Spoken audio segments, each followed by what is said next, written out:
Newsbeat. This week's Earth Positive News, brought to you by Made by Planet. This is Beaky, your host, bringing you happy news from across the globe, so friends, stay tuned. First up, we have exciting news from Africa. They're going to rescue over 2,000 rhinos over the next 10 years. These rhinos are called southern white rhinos, and they're in trouble.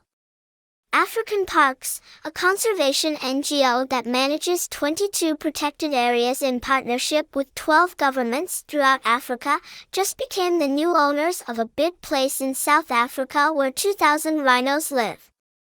These rhinos make up about 15% of all the wild rhinos left in the world. The place where the rhinos live, called Platinum Rhino, was going to be sold because the people taking care of them didn't have enough money. That would have been really bad for the rhinos because they might be in danger from poachers.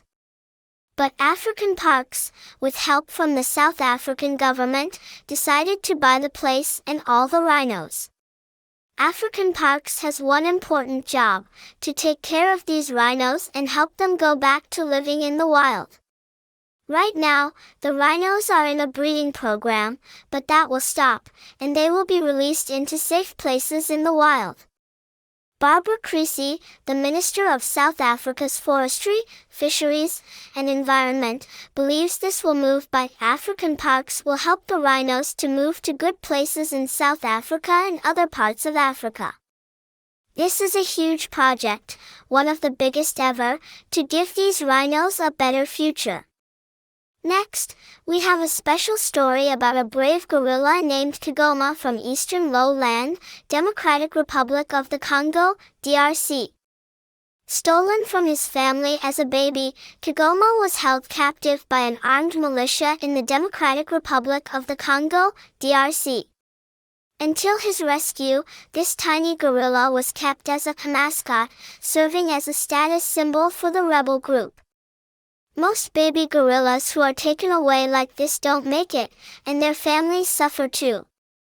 Luckily, a group of kind people rescued Kigoma and took care of him in a special place while they built a sanctuary just for gorillas like him.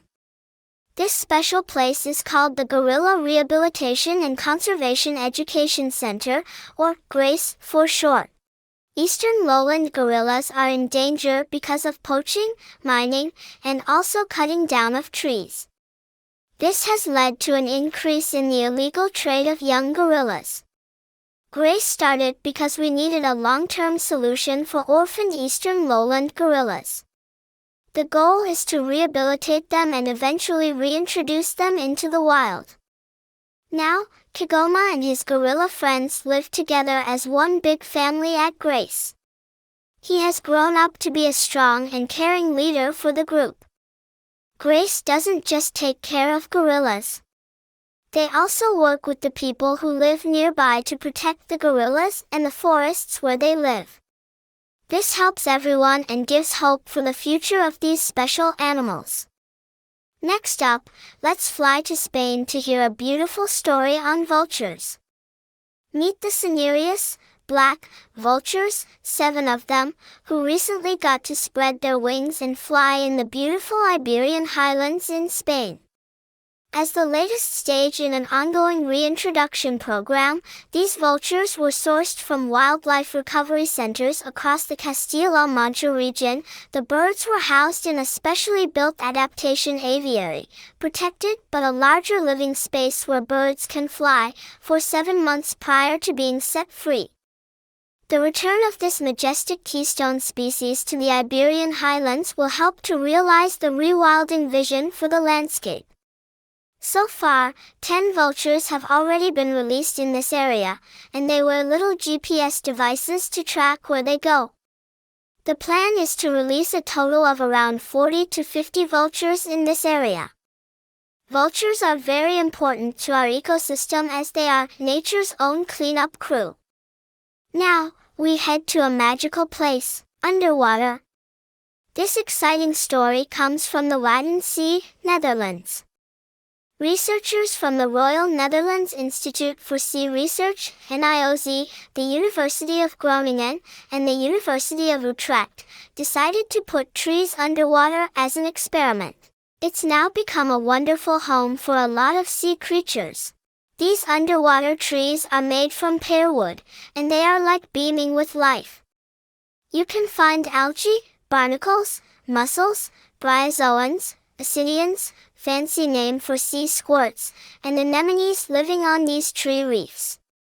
And the best part is that there are 5 times more fish swimming around these tree reefs compared to the sandy areas nearby. The swift positive outcome is inspiring because 5 years ago, alarm bells were already ringing about the state of the Wadden Sea. The project demonstrates that we can actively assist in restoring marine biodiversity. Not only the Wadden Sea can benefit from such innovative measures, but also the North Sea and even oceans.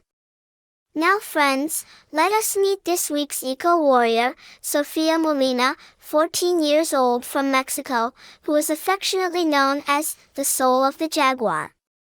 Her motive to help jaguars started at a young age of 7, which started as a school project. Her ambition gave shape to her project called Kakoku, which simply stands for Raise Awareness, Know, and Care.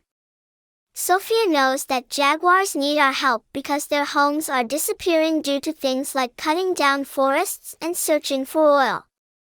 In her region of Mexico, there are only about 50 jaguars left. She created a program called Kakoku al Jaguar to teach children about conservation and raise money to protect jaguars. Sofia also visits schools, talks to kids, and teaches them how to respect the environment and become ambassadors of Kakoku's message. With its success, she soon started other programs like Kakoku la Abeja, the bee, El Chiviscoyo, an endangered wild hen, and Los Guardians del Agua, the water guardians. These programs help kids understand more about our world and also to take action to protect nature. Sofia has won many awards for her amazing work.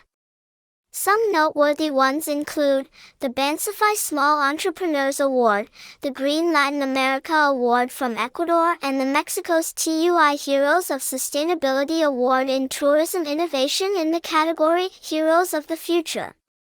And she also got invited by the United Nations to share her ideas for a better world. She firmly says, you can start with small actions, just like me, at 7 years of age.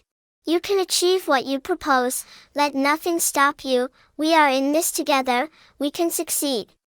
Before I sign off, friends, here are some of the best art imaginations received last week. So, if you have positive art creations on our planet Earth, send them to me on the details given in the description below and I would love to feature them. Until next time.